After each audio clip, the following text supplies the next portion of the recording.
Bismillahirrahmanirrahim. Alhamdulillahirabbil alamin. Alhamdulillahilladzi ja'ala fis sama'i burujan wa ja'ala fiha sirajan wa qamaran munira. Alhamdulillahirabbil alamin. Sallallahu ala sayyidina Muhammadin wa ala alihi wa sahbihi ajmain. Asyhadu an la ilaha illallah wahdahu la syarika lah wa asyhadu anna Muhammadan abduhu wa rasuluh. Allahumma la sahla illa ma ja'altahu sahla wa anta taj'alus sahla idza syi'ta sahla. Apa khabar semua murid di 5 excellent? Okey. Kita bersua lagi dalam sesi pembelajaran fikih Islam. Okey, kita akan belajar video pada kali ini ialah mengenai masih lagi di bawah tajuk solat Jumaat. Kita masuk perkara yang dilarang ketika khutbah Jumaat. Okey. Buka buku teks pendidikan Islam muka surat 1 2 3. Okey. Sebenarnya kita sedia maklum dalam solat Jumaat dia ada syarat wajib, syarat sah dan ada khutbah, tata cara untuk menunaikan solat Jumaat. Dan di dalam khutbah, ketika kamu sudah sampai di dalam masjid, kamu ada di dalam masjid dan kamu mendengar khutbah Jumaat yang disampaikan oleh khatib, di mana khatib dia akan membaca 2 khutbah. Okey, ada perkara yang dilarang dilakukan ketika semasa khutbah itu. Okey, apa perkara yang dilarang ketika khatib sedang membaca khutbah ataupun orang yang sedang membaca khutbah di hadapan? Apa yang kita tak boleh buat? Yang pertama sekali tidur. Biasalah waktu tengah-tengah hari ni, waktu zuhur ni biasanya kita akan tidur. Mungkin keletihan ataupun apa, mengantuk ataupun ataupun macam-macam lah. Jadi kalau kamu nak mengelakkan diri pada kamu tidur ketika solat Jumaat, jangan duduk di tepi dinding ataupun di belakang dinding. Maksudnya rapat dengan dinding. Kamu duduk di tengah-tengah tu sikit. Itu cara nak elak. Tapi biasanya orang tertidur jugalah waktu solat Jumaat. Jangan tidur ketika orang sedang berkhutbah. Yang kedua, bermain dan bergurau. Ini pun tak boleh. Ini dalam masjid kita ada adab. Kita tak boleh nak bergerak-gerak bermain bising ketika khatib sedang membaca khutbah.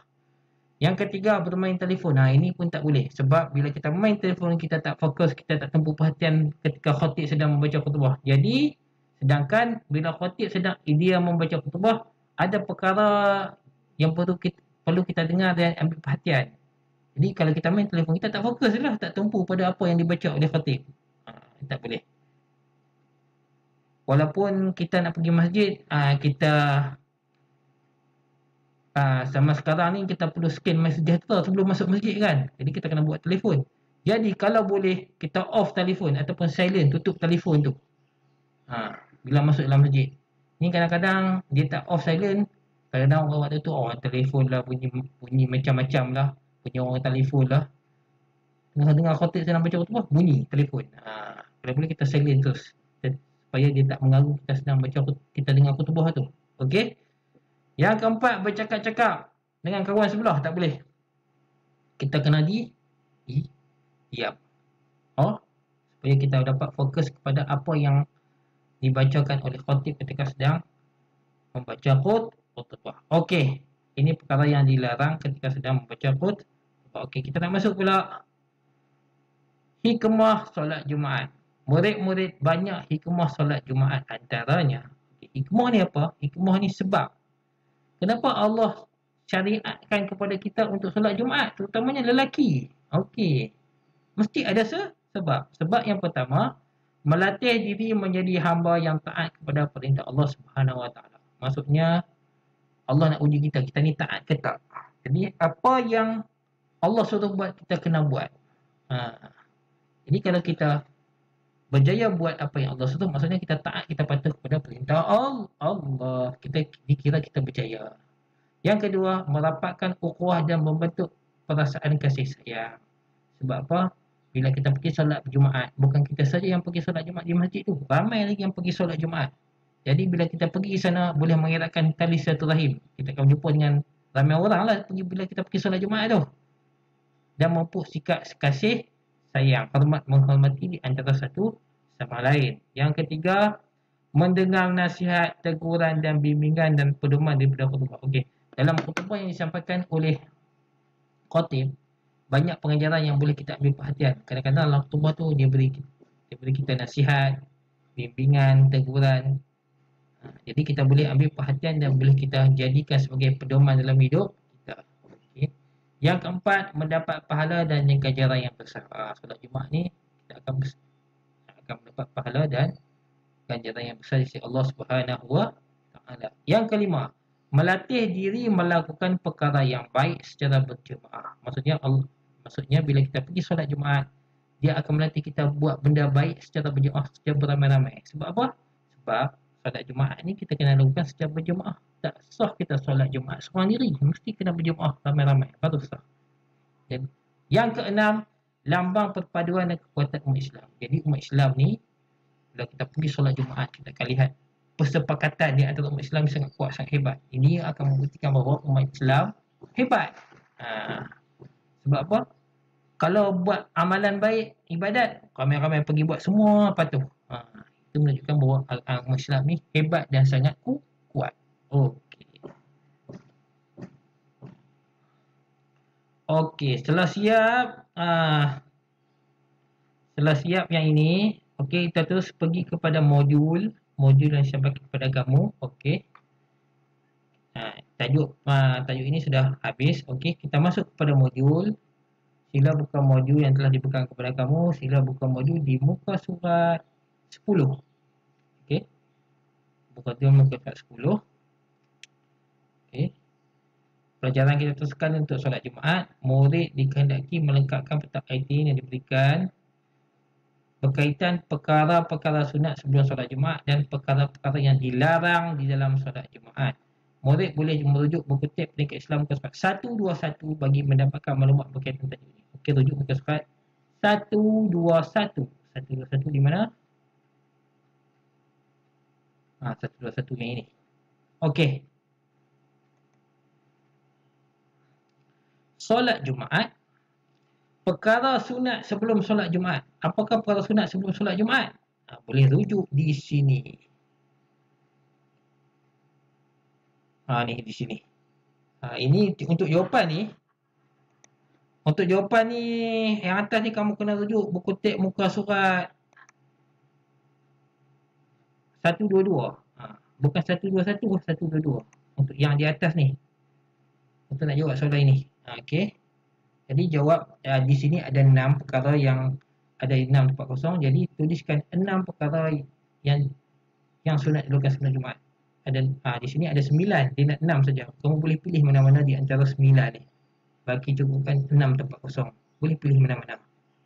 Okey. 1, 2, 3, 4, 5, 6, 7, 8, 9. Ada 10. Sebab ada 9, ada 10.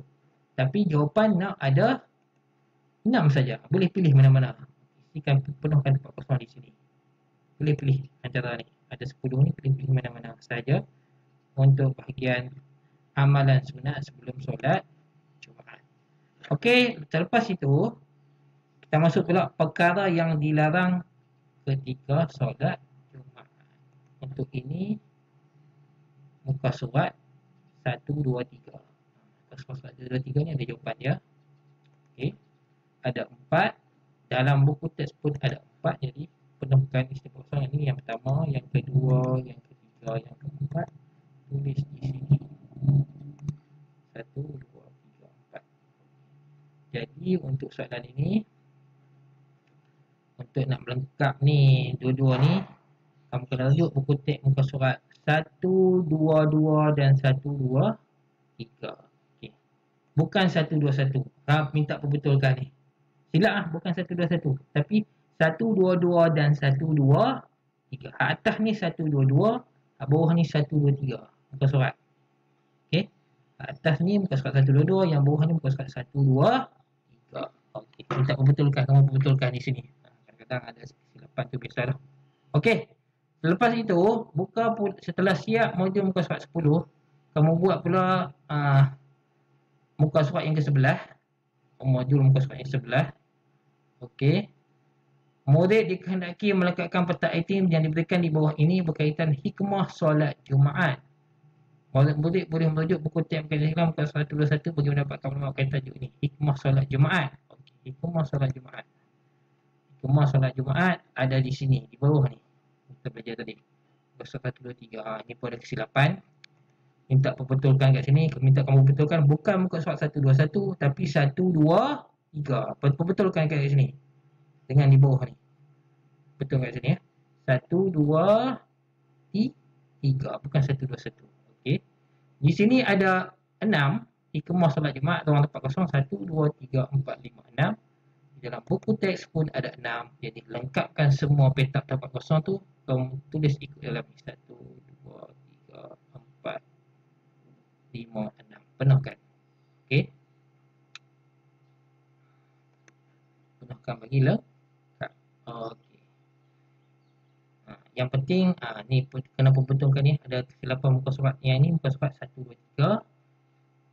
Di muka surat yang sebelah ni, muka surat yang 10 ni 1, 2, 2 dan 1, 2, 3. Padam ini. Tukarkan muka surat 1, 2, 2, 1, 2, 3. 1, 2, 2 untuk jawapan yang atas ni. 1, 2, 3 yang di bawah ni. Ni pun kamu betulkan 1, 2, 2 dan 1, 2, 3. Bukan 1, 2, 1. Ada kesilapan di situ. Okey, sekian saja pembelajaran kita pada hari ini. Kita berjumpa lagi di lain masa. Wassalamualaikum warahmatullahi wabarakatuh.